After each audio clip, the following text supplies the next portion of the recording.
Christine has been, where'd you go? The Connecticut Paranormal Research Team for how long? About 25 years? Over 30 years, okay, you're not that old, but, and along with her husband Dan, and they've been investigating all over New England and beyond. And they also run something that they call C.T.P.R.T. Live, which is they go out and do live investigations, live videos of investigations. And the first one they did actually was with Spirit Chasers Paranormal out at the West Virginia State Penitentiary in Moundsville, West Virginia. And we're discussing going back and doing it again. Plus some other things that we're talking about doing together. So, please welcome Christine P.R., Dan P.R., and Jim Kalecki. Jim Shalecki. Shalecki? Jim Shalecki? I'm sorry, what do I know? Connecticut Paranormal Research Team.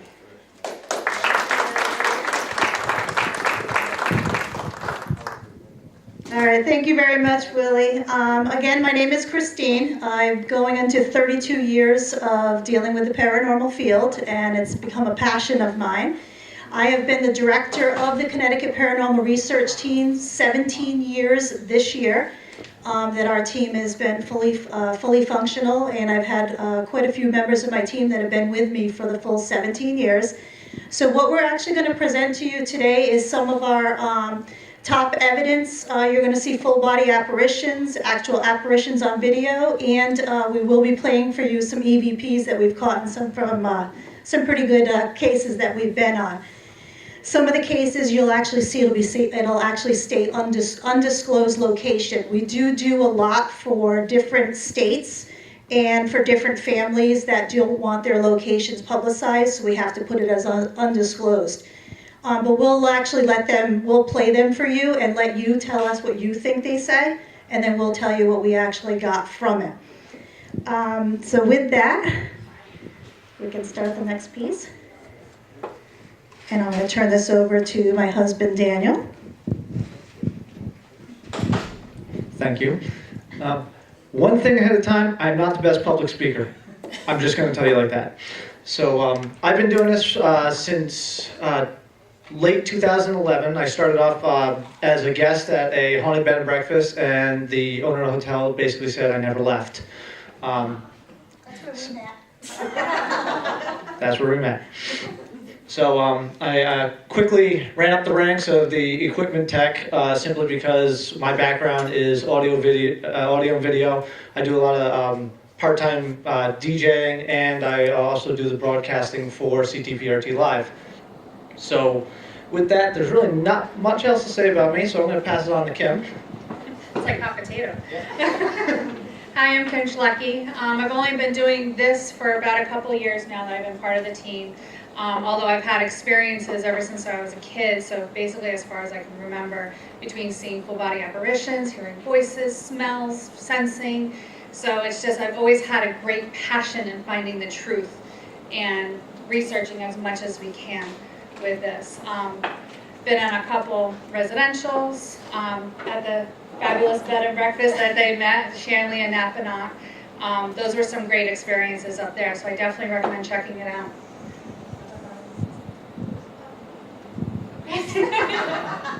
Well, the next gentleman we have is our senior investigator, Chris. He's been with the team. He's been part of the 17 years. He's one of the original. He's ordained as well. Then we have Bruce Griffin, who is a retired CO.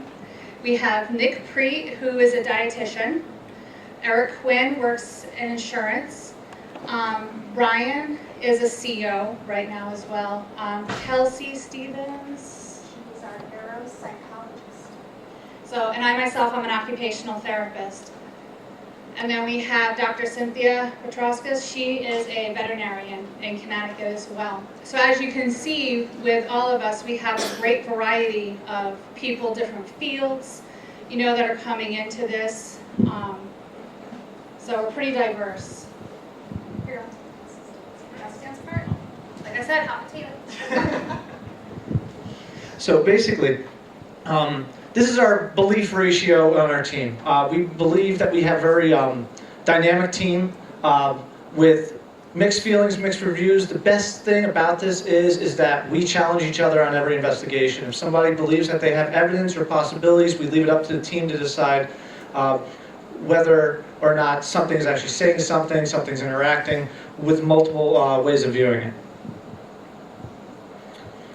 Also, it hasn't actually been recently, I think this might say recently, as of March 2013, C.T.P.R.T was accepted as the official members of the Ghost Adventures crew, not to be confused with the film crew. This just gives us access to be added to their website, so people can actually find us more easily across the United States. Also allows us to be able to submit our evidence for review to other teams that we may not be able to normally get a hold of, and a members only page that we are still trying to access to this day. But anyway, so this is Kim's side of the family. Here we go. Okay. There's two categories of haunting, which I'm sure most of you have heard of. We have residual and we have intelligent. Residual is more like if you say like a recorder or something, a tape, okay? I was going to say a record. That plays over and over and over again, almost like a memory. So you might have, during Thanksgiving, you might have an older woman come into the kitchen and make the same Thanksgiving meal that one time a year. Nothing's changed. You might have something every night at a certain time where you see something or someone come through. That, and you can't communicate with it. Nothing changes in the routine. It just happens. It's like a memory that keeps happening over and over again. Then you have the intelligent haunting, where you can actually communicate with it. They come to you. They try to make themselves known. That's where a lot of the EVPs come in, where we try to have communication, the flashlight trick that some people like to use as a way of trying to communicate with like yes or no answers or whatever. You're the equipment guy. Hello again. So, with the paranormal equipment, we basically have two different categories, all right? And we're going to go through this quick so we get to really good stuff. First of all, you have the devices that are capable of recording and detecting and responding to physical stimuli, which are the voice recorders, DVR systems, and the high definition cameras that we use, which are also standard and modified, which basically modified means that we allow it to actually see infrared light, and we do have a couple full spectrum cameras that we have hooked up to our DVR system, which allows us to see a greater variety of that light spectrum. And then we have the sensors and meters, and as you can see, the devices are capable of detecting and responding to stimuli such as movement, light, temperature, and electromagnetic fields. And you have the standard K2 meters, which I'm sure we've all seen throughout the television shows, or some of us have actually used on a daily or weekend basis.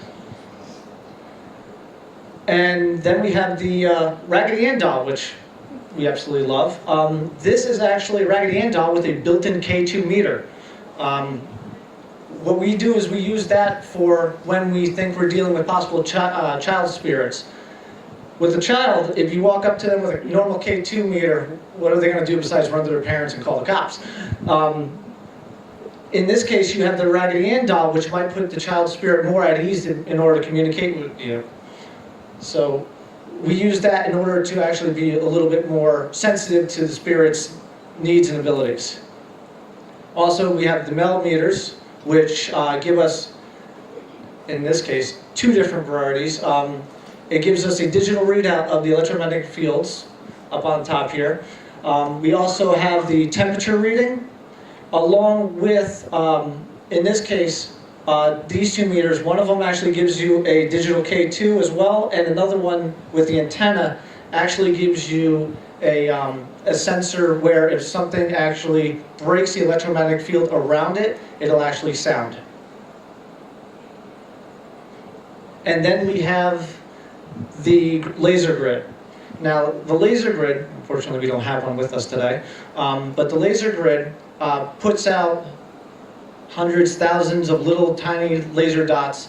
And what that allows us to do is that in the dark at night, say down a hallway, you'll actually be able to see movement just a little bit more clearly if something was to pass through from, say, one door to another. In some cases, they'll actually absorb this light and they'll actually show as a shadow through the actual laser grid. Lastly, we do have what we consider experimental equipment. It's equipment that hasn't quite been proven yet, but it's quite, sorry, I just lost my train of thought there. The experimental equipment, you got the Ovilus, which puts out an EMF field, okay? And when it puts out the EMF field, it reads it as well. If there's any variations in EMF, it actually has a database of, I think it's 2,500 words? 2,500 words. Each word is set to a certain digital percentage. If it comes back reading a different variation of EMF that it puts out, it spits out a word based on its frequency. The SB7 Spirit Box, also it scans through the AM and FM frequencies. In this case, this version either does AM or FM. Some of the newer ones actually will do both, including some ham radio or different types of frequencies. And of course, you got the theory here that spirits are able to communicate through the cycling frequencies. Sometimes it does come through the frequencies, and sometimes it actually just comes through the speaker itself over the actual box cycling through. And these last two devices, one on the top is an EM pump that I actually developed. It tests the theory that spirits are able to absorb electromagnetic fields in order to interact with us, but also in order to show themselves. The theory along with that is that they're able to use the energy fields around them to actually manifest. Along with the manifestation, they actually change the atmosphere around them, which we actually have one of these EM pumps that we built, have static and positive and negative static charge meters on them.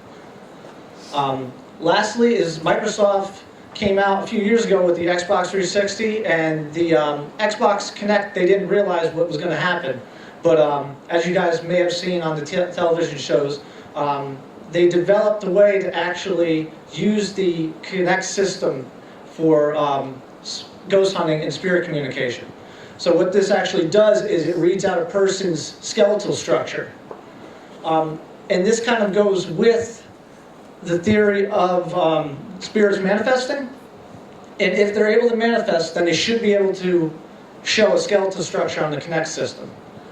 Jury's out for that. Some have had very good results, and some have had no results at all.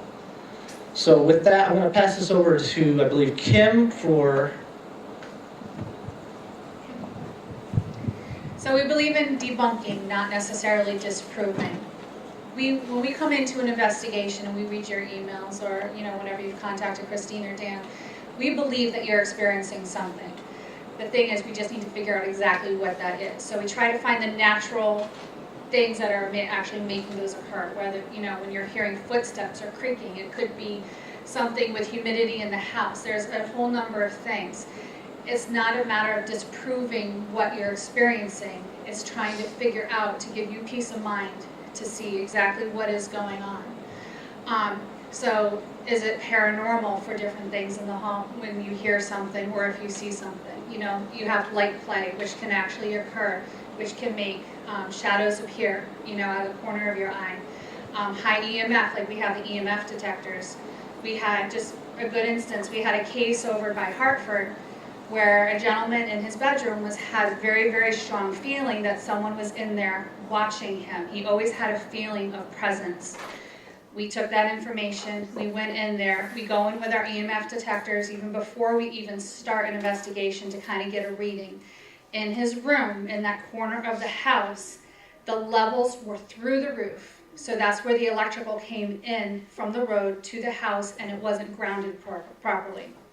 So, and of course, we can't figure out everything. There's going to be some cases where we have done everything we can to figure out what might be causing these experiences, but there's still quite a few things that we cannot figure out what can be explained. So it's the unexplainable that we try to get, like the voices, we try to get the figures, we try to get all these other things when we can't find a natural reason for these occurrences.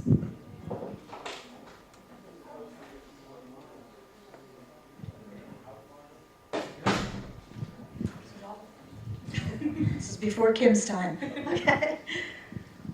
All right, so Dan's going to click on the first picture there to make it a little bigger. And of course, the light is coming through, so it's going to be really hard to see. This photo was actually taken in Burlington, Connecticut at the famous Green Lady Cemetery. We were working with the police department because the vandalism was very high and there was a lot of cult activity in the area. And sure enough, when we arrived, there was a cult group in there digging up graves. So for the first 2 hours, we spent it doing a crime investigation instead of actually investigating. This particular photo, the police officer was actually standing next to me, and he heard somebody screaming behind him. So he asked me to take a photo, and I immediately took a photo, and I don't know if you can see it from that angle, but it came in a mist form, and it looks like a skull with its mouth open, and you can see the vapors coming out of it. Once the officer actually saw that on the screen, he locked himself in his cruiser and he never came out the rest of the night that we were there. Yeah, so that was a fun case, but needless to say, the place was quite active. This particular photo here was taken in Ledyard, Connecticut. This was a breeding Arabian horse farm that had completely burned down and all the horses had died in the fire. So they had a construction crew that wanted to come in and restore the barn. And during the time that they were there, they were constantly hearing horses' hooves going up and down the cement aisleways, and obviously there was no horses there. So we went in, we took some photos, and we actually caught the apparition. You can see it, there is a very dark orb in the middle, but we caught a image of an Arabian horse walking out of its stall. The lighting in here with the light coming in, but his head is actually up top with his long neck, and then he's got one leg bent over as he was walking out.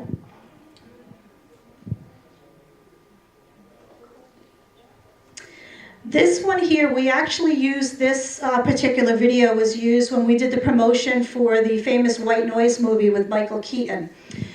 This was taken, we were trying to get a photo of the little tombstone that you can see behind the white image of a little child that had passed away.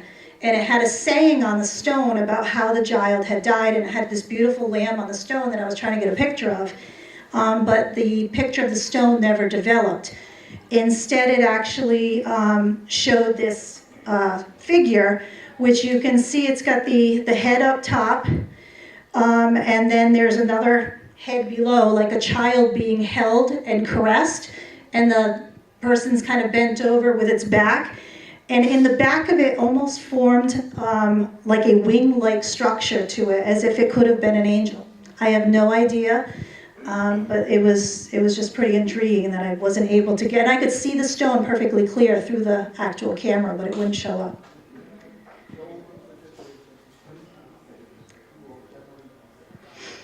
Now, this particular cemetery, as you can see, I was trying to get a picture of the tombstone, the great big one, that was vandalized earlier that night. The police had, again called us in. This was actually in Plainfield, Connecticut. And that particular stone, a bunch of young kids were drinking and partying and painting red paint on tombstones, totally destroying the cemetery. Got in a fist fight, and it was the middle of September, and one of the teenagers got knocked unconscious and froze to death sitting on the ground in front of that tombstone. The girl that actually appeared in front of me, her name was actually Sarah, which was the name on the tombstone. And on the video footage, I literally watched her walk in front of me. You can see her, there's kind of like a gap here in between where her arm is bent back. Her hair was flowing behind her, and you can actually make out her breast line and then the waist here. There's a smaller image of it up top, just to kind of give you, because as soon as you blow it up, it kind of depixelizes it a little bit. Now this photo was actually taken when we were filming with ghost detectives at the Shanley Hotel that Willie was talking about. Dave Conklin, who's sitting in the chair, heard something in what we call the body room. There's a door that's open behind him, and during the winter season, the town of Napanoch came down with tuberculosis outbreak. And because the hotel was so large, they would store about 1,500 bodies of people that had passed because the ground was too frozen to bury them. They stored them in that room behind him. So we called it the body room. But he heard something behind him, so he asked me to take a photo, and you can see the clip of it in the corner, which we can probably show you guys after when it's a little clearer in here. But you can actually make out a video, an actual photo of his head and see the glasses, his ears, where his hair was parted, peeking over. And that's literally over 5 feet tall from where he was sitting.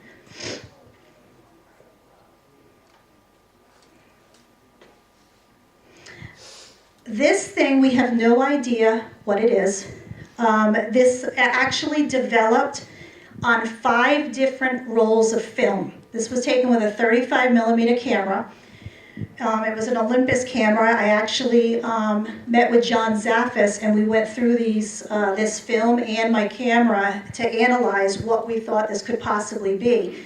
And he recommended me sending the camera out to Kodak, having them analyze all the film, go through the camera, make sure there wasn't anything defective, and everything came back unexplainable. They have no idea what it was. But each roll of film, and you can see where it's orbs, the balls of light, they're pulling together, that forms the energy rod.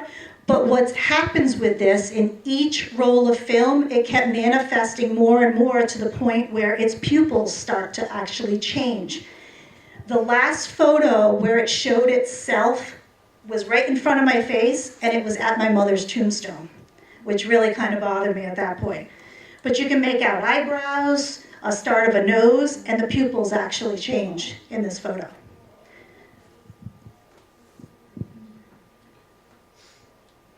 This last photo was, as far as I'm concerned, the best apparition I have ever gotten. This was taken at Eastern States Penitentiary. I was in cell block 12, and I was totally disgusted because I drove through a snowstorm to get there, and it was raining, it was windy, it was snowing. It totally contaminated all of our audio that we couldn't even use because of the ceilings being glass, and we weren't getting any activity at all. So about 3:15 in the morning, we're breaking up, and I said, you know what, I'm going to walk down cell block 12 one last time. And if there's something here, you need to let me know, because I'm not coming back if it's not. And sure enough, I looked in my camera, and I saw this apparition of a guard coming out of that cell. And when I looked above my camera, he wasn't there. I looked back in the camera, and sure enough, he was there. So I just sat there, I closed my fingers, and I said, please, when I hit this button, stay on my camera, because nobody's going to believe me because I was by myself. And sure enough, I snapped it, and he was there. And I did talk with a caretaker afterwards, and come to find out the security guard actually was stabbed to death in a fight that broke out in cell block 12.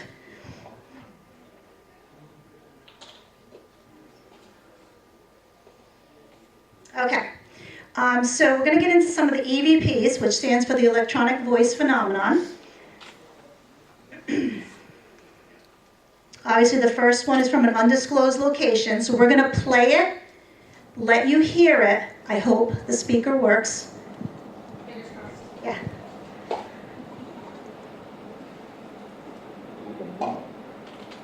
That happened upstairs. That happened upstairs in his bedroom. Oh, this is a And it problem. also happened once. It happened several times upstairs. Okay. Did you hear it? Okay. This particular case, again, turned into a crime scene. In part of the investigation into this home, we had found that the great-great-grandfather was kidnapping children and was in prison the day we were there. And there was children that the house was kept in the family, And there was children that he never told what he ever did with the bodies. So this family, when we were getting these EVPs, obviously you heard a little girl, and we actually found her remains under the porch of the house in the well. And then come to find out she was a missing child from the 70s that they had never found. But I'll let you play what you thought what you can hear it say. Even move. That happened upstairs. That happened upstairs in his bedroom. Oh, this is and a it problem. also happened once. It happened several times upstairs.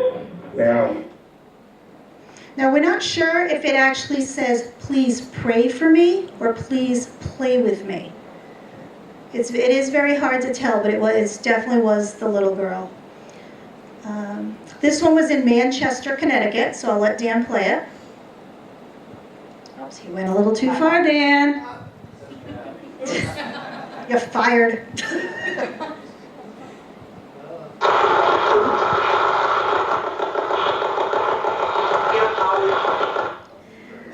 Yeah. Now that one was the first one where we actually used what they called the old hack shack. It was before the SB7s came out. It was an old Radio Shack type little AM FM radio that you cut the wires inside so that the thing can't stop. So when you're playing that, you actually hear it. There's not even a pause in that radio. It never came through the radio. It actually came through the speaker that was on the Sony recorder that was on the floor when we played it back. And it clearly told us to get out, which we didn't, but it got out. Out on the later ships, and we're like, no, absolutely not. You know, it seems pretty low. I can see yelling and arguing. I hate it. I don't want to. Now that one was very quiet. Did you catch it? Huh? Nope.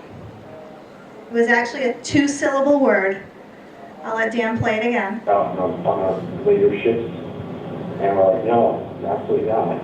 You know, it seems pretty low. I can see yelling and arguing. I hate it. I don't want to yell or argue. You actually hear the whisper in between. He was telling us what his name was. It was Bobby, which was the uncle of the person that at the house that we were at that was coming through. He said towards the thing on the wall right there, that thousand. Now it's Black. Now, did you catch that one? That was an actual sentence. That particular one, we had an object that literally moved across a table. So we asked if it could do it again. And it was lacking so much energy, because they need so much energy to physically do anything. And it actually, you can hear the strain in its voice, can't do it the way it strains. I'll let Dan play it again. He said towards the thing on the wall right there, that thousand. Now it's It was literally straining, and that object never moved again.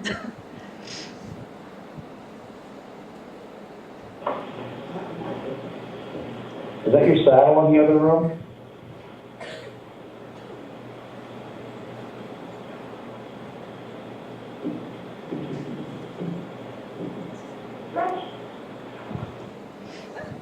Now with this one, we didn't know anything about this till I played it back for the actual, this was at an actual commercial location. The father had passed away, and he had had a stroke. So his left side of his body was paralyzed. So when he walked, he dragged one leg. He used to, it was a horse type business, and he used to train Western horses for the movies. And John Wayne used one of his horses to film a famous Western movie, and actually gave him the saddle that he rode in that movie. And he had it in the shop on display, which we didn't know that was John Wayne's saddle. And one of my investigators had his hand on the pommel of the saddle, and his hand got shoved off the saddle. So he was questioning, is that your saddle in the other room, because he got his hand off. Well, come to find out, the woman that owned the business now, her father never let anybody touch that saddle. It was on display and you couldn't touch it. And she believed that he pushed her hands off, and you physically hear him dragging his leg across the floor, because it's a hollow wood floor, and none of us were moving. We're just sitting there. And then you hear him say, yes. So it was amazing, but it was just to see the reaction of the homeowner that owns the business, just burst into tears when she actually heard that, because she knew right away that was her dad. I thought it was growing, that was just freaking creepy. It was gross, probably gone. That's like on, what, wild animals and, oh my poor back. Did you catch that one? I don't think, It's very quick. The gentleman that actually talked like that, he had a cleft palate in his mouth. He blew his brains out in the house because he caught his wife having an affair. She was filing for a divorce, so he shot himself. This woman was constantly being tormented by her husband. She watched him shoot himself, and she said after that, for weeks after, he just kept coming to her in the house and made her life so miserable that she literally just took her clothes on her back, left the house, and turned it over to the state. And the state actually called us in to look at this place because they were going to turn it into a home for sexually molested children. But they couldn't keep a construction crew in this property. We found the homeowner, she lives in Florida now, and played this back for her. And she said every night when she went to bed, she would hear the voice of her husband telling her, don't dare fall asleep, because he told her he was coming for her next. I'll let you listen to him. it was gross, probably gone. That's like on, what, wild animals. There. Yeah, and he had that, because he had a cleft palate, so he kind of talked nasally. And he was actually a professor at the University of Connecticut, him and his wife. And she since then quit and now lives in Florida. This last one that you're going to hear, obviously was taken at Rolling Hills Insane Asylum. If you ever get a chance to go and check that place out, I highly recommend it. It took me a 14-hour drive to catch this EVP. And as soon as I pulled into my driveway is when I actually heard it, because I was listening to all my EVPs on the way back. In the course of this, me and my case manager found the electroshock therapy room. And we were analyzing, because the bed was in there was shackles, and the electroshock machine was on a little medical table next to the bed. And while we were analyzing it, all I had on my millimeter was there's a little red lights, because it's pitch dark, we can't see except for with the light from the millimeter. EMF starts going off. All the recorders are going off, and we're totally not even paying attention because we were so determined to find out what was at the foot of the bed. We'll come to find out it was an actual tub-like shower where they would fill with water, place the patient's feet in the water, and then electrocute them. So you're going to hear me and my case manager discussing, trying to figure out what is this thing. And when we finally figure it out, now I'm sitting on the bed and trying to feel it and figure out what it is. When you finally hear us say, oh my God, it's a shower, you're literally gonna hear, it sounded like a British man crying and sobbing and asking us to help him. And I didn't hear it till I was 14 hours home. So I'm gonna let Dan play that for you. And you'll hear all my equipment going off too, and I never heard it. We just continue to keep talking. We never heard this man until we got it through our recorders. It just doesn't make any sense. Why is it facing backwards? It's a shower. Now that you hear the millimeter going off, all the lights are going off, and we're ignoring it the whole time. And then there's a guy sobbing, please help me, let me go.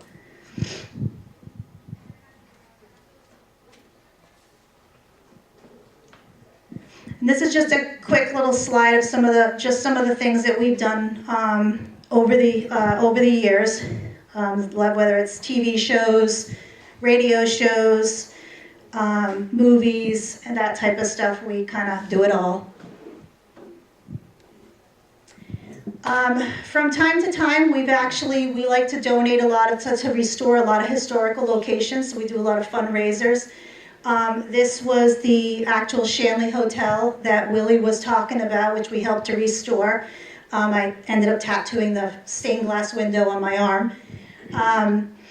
But this was, as I always put it, a paranormal Disneyland. And it's an actual operating bed and breakfast that you can spend the night in. And they let you investigate there. But there is residual haunting there, there's intelligent haunting, but it's a safe place to be. So we would use it to train new staff, train people on how to deal with the paranormal. And it just, when you walk in, you feel like you're at home. This is one of the apparitions that we actually caught on a Sunday afternoon at this particular hotel. All the guests had gone, and we left the camera upstairs and just let it run during the day.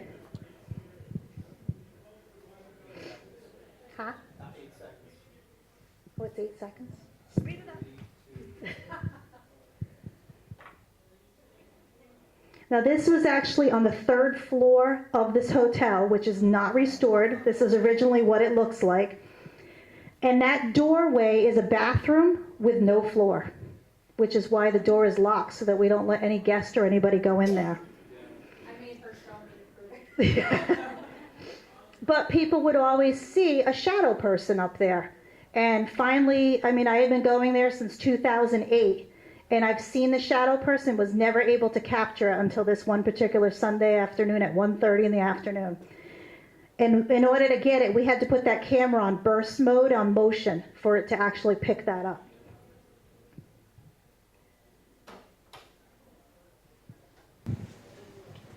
And I'm going to let Dan get into this. Where's Willie? Oh, Willie's back there. I'm glad you're here for this, Willie.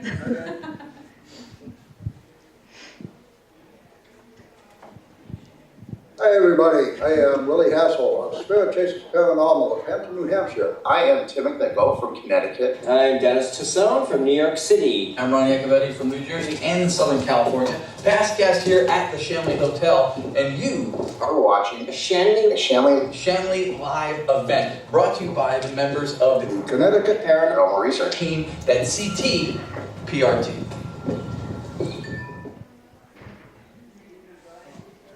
There you go. I'll turn this over to Dan. This is your baby.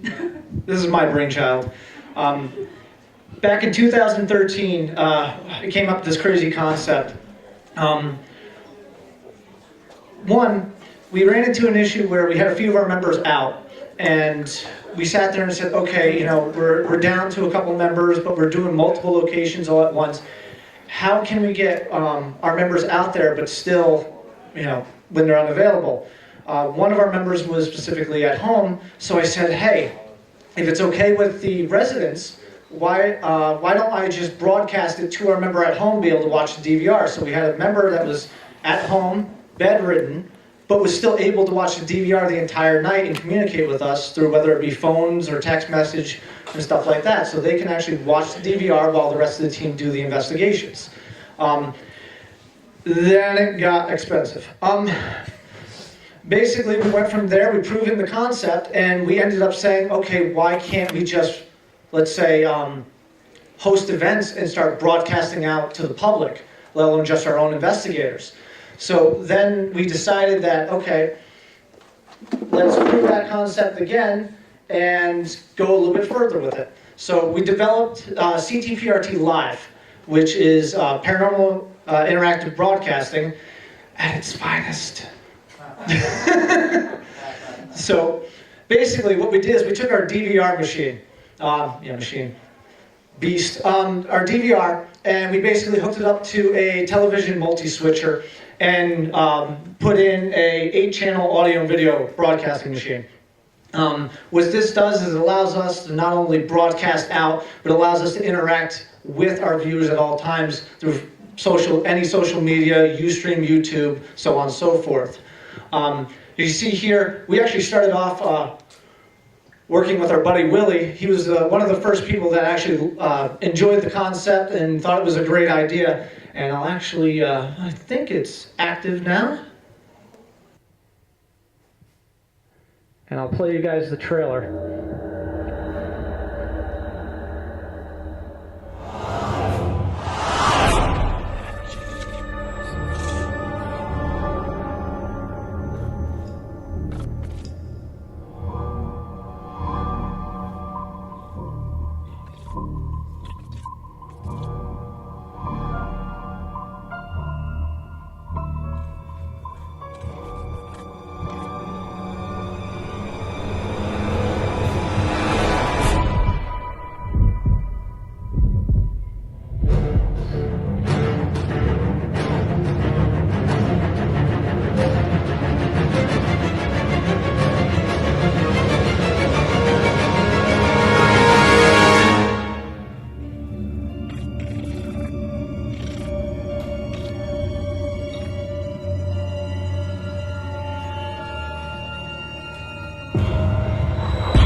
So I know, tacky, right?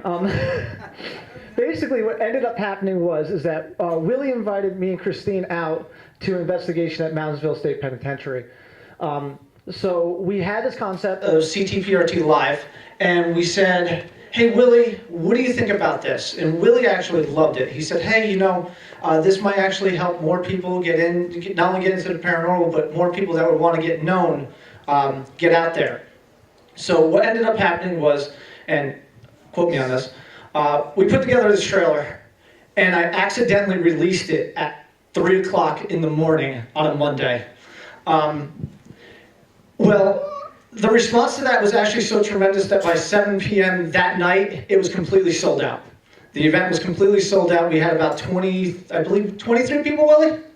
23, 24. Yep, 23 people at this event, and even though we didn't broadcast it live, because the penitentiary told me there was no electricity last moment, we had handhelds. So the handhelds that we were going to use on top of the broadcasting system actually became our primary, which worked out as a success because we were actually able to take not only the video feed that we had from our cameras, but also the cameras from all the team members and groups and guests that were there that night. And then we went further with that and said, okay, well, you know what, eventually we wanted to do actual live broadcasting, and because we were helping out at the Shanley Hotel wanted to put together fundraising events. So we put together actual Shanley Live, hosted by Connecticut Paranormal. And that was actually a success. We were able to do that twice so far. Third time ended up having to get rescheduled. But the Shanley Live event, every event that we decided to put together actually got more and more technical, more and more detailed. On average, to put together a live broadcast, I was looking at somewhere around 150 to 250 hours working individually on each broadcast. And then, as you can see here, C.T.P.R.T. Live, the residentials, that was our concept. That was where we actually went with, okay, we need to up our game, and seeing that the residential locations were okay with their information being known, they let us log in, and we were actually able to broadcast, I believe it was once or twice, just out of the blue one night. We sent out a mass email on Facebook and said, hey, we're broadcasting here. We had over 350 people watching within probably 4 or 5 minutes.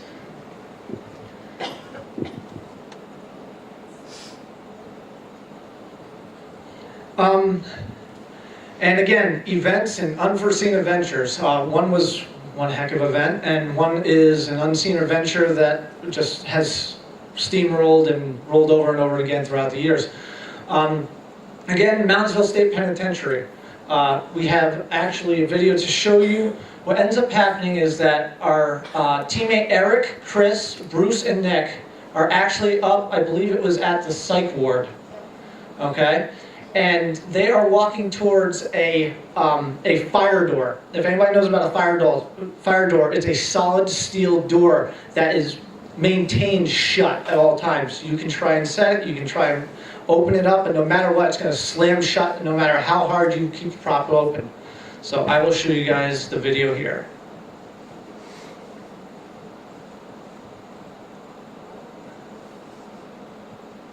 And you're actually going to see them debunk.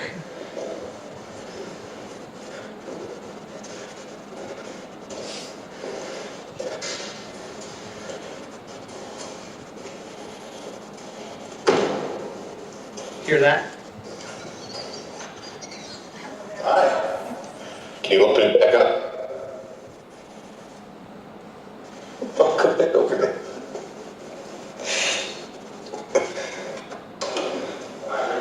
I went to walk through the door shut.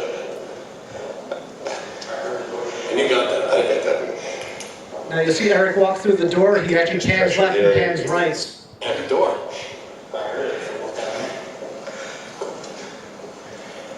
Do you not want us up here? Fast forward a couple seconds. Eric and Chris are talking, and Eric's So like, let's look at this. Come on, because I've got this on film, so we may as well just try to debunk it now and figure it out.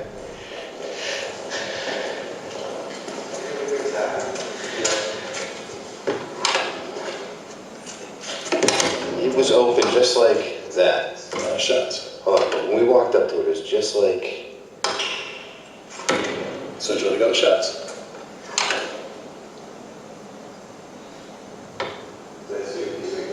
Eric is not one of the primary cameramen. I just want to let you know that.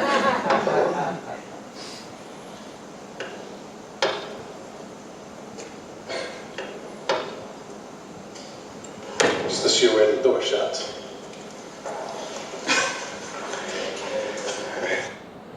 And that right there is our teammate Chris. That's his nervous face.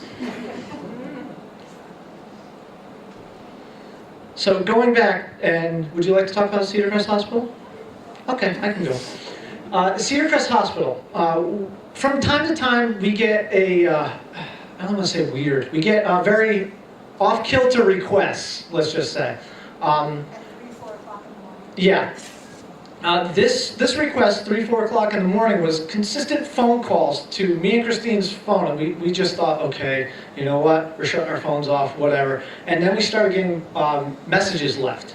And one of the messages was actually from another paranormal team. So we basically called them back in the morning. The other paranormal team gave us another number to contact. And the number to contact was a special effects artist. It turns out that they were actually doing... within that weekend, they were going to be putting together a pilot for a promo movie that they were going to be putting to an indie film festival. This is Cedar Crest Hospital. It's not the older hospital, but this hospital, I believe, was shut down in the, I believe, late 90s, I think it was. And as you guys can see, that's a car. And how big this is, and this is just ironically the same photo. Yeah, okay. But every now and then you get those one-off requests. Basically what ended up happening is that the makeup effects artist said, hey, listen, this is like a paranormal film. We can't pay you, but we can give you access to this location if we can use your equipment for the day. Yes, absolutely. So what ended up happening is that we got there, and this was at the point in time, the marathon bombing, okay? So everything was going insane. The actors that they flew in were stuck at the airports. All the extras that they had coming in also were stuck at the airports. So they threw me and Christina Johnny and said, hey, can you act like a patient? Yes, I can. Not too hard for either one of them, by the way. Yeah, we had to be psychiatric patients. So we sat and rolled all day. Yep. So you'll see us in the beginning of this trailer. But this movie, from what we understand, the actual concept showed up and was bought out by Sony Films and was the precedence for the Exeter movie that came out actually about a year ago now.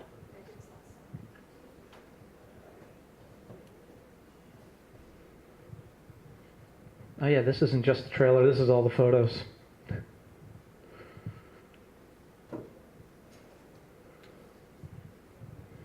So you guys, if you guys have seen,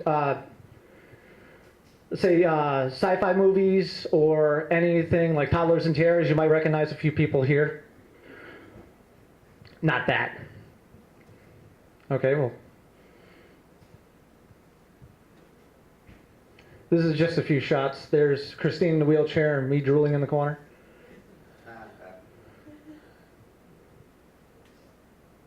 And that's some of the cast. This little girl here, that's Paisley Dickinson? Dixie, sorry.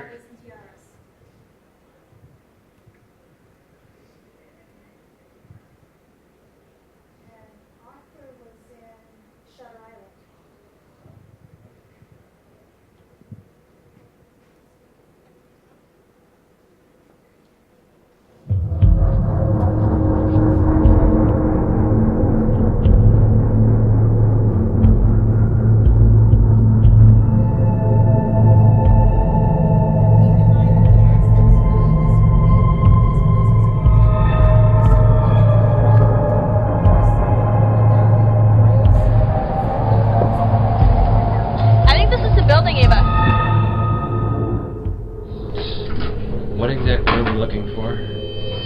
Some sort of proof that this place is actually haunted. As well, they also had an instance where they were filming on the second floor and their batteries would last for more than 10 minutes. They would come down the elevator and instantly, once they got out the door of the elevator, the batteries would be brand new on the first floor. I'm sorry, Philip, but I'm scared shitless right now. Let's just see how many other stories we have and get out of here. Jesus.